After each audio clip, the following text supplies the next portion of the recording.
All right, we're going to be talking about inverse variations. Okay, inverse variations can be seen on a graph, and it's inverse variations. Everything we've dealt with really has been in the first quadrant, and your curve has looked like this. Actually, there is another one that we will have sometime later on to maybe briefly talk about, and it is in the third quadrant. So it's either the first or the third quadrant is what you're going to find. And that is simply because our parent function for this is y equals 1 over x. If you remember from the linear video, it is y equals x, and all we did was invert the second half of our equation, and that is why they call it inverse. Okay?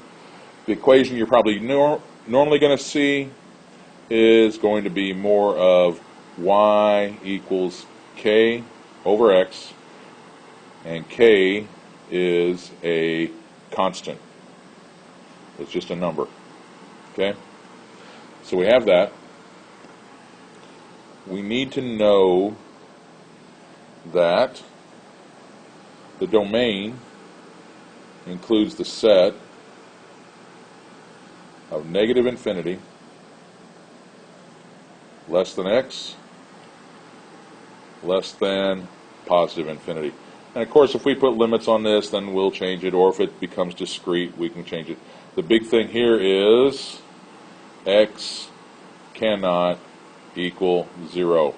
If I have confused some of you with that, it's okay. This is the note you need to take. Okay, I've confirmed it, and we'll try it as well in class. Okay? If there's any questions. Okay, the range is also negative infinity less than y, which is less than positive infinity. And it too follows the same pattern that y cannot equal 0. All right? So basically what we're saying is, if we look back here at the graph, it will never, ever, ever, ever, ever, ever, ever touch. Okay? It'll come extremely close, but it will never touch, and that is good for both of them. If you want to try to prove it, that's fine. We can take a look at that. All right? If this is a key factor about if we use the domain and range. If it's domain, it's not a big deal. If we put domain is, we cannot do that. So the big key here, and it goes back to linear, that's what I was looking for, was if x is 0, if x is 0, this is going to fall on the y-axis, and we never touch it. So y is undefined. Okay? Right? And x and y cannot equal 0, because if so, what number can we put for x to equal 0? For this fraction or this ratio to equal 0. We can't do it. So 0 cannot equal 1 divided by x. Alright? Last part of this is key aspect then with that information. It has a vertical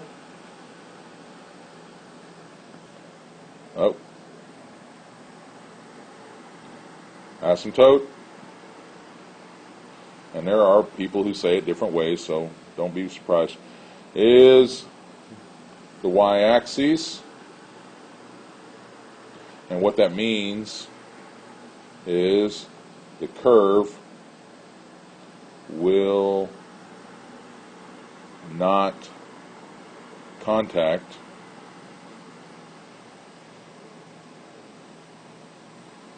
the y-axis. Okay? Likewise, it has a horizontal asymptote,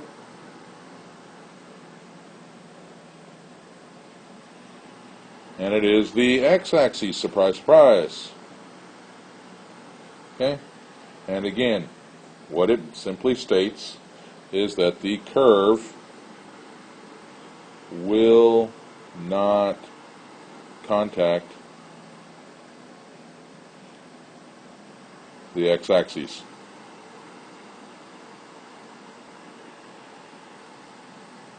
All right, that should be the needed information for your project, as well as just some basic understanding. If you have more questions, add more to me. Let me know where you need more clarification. Good luck.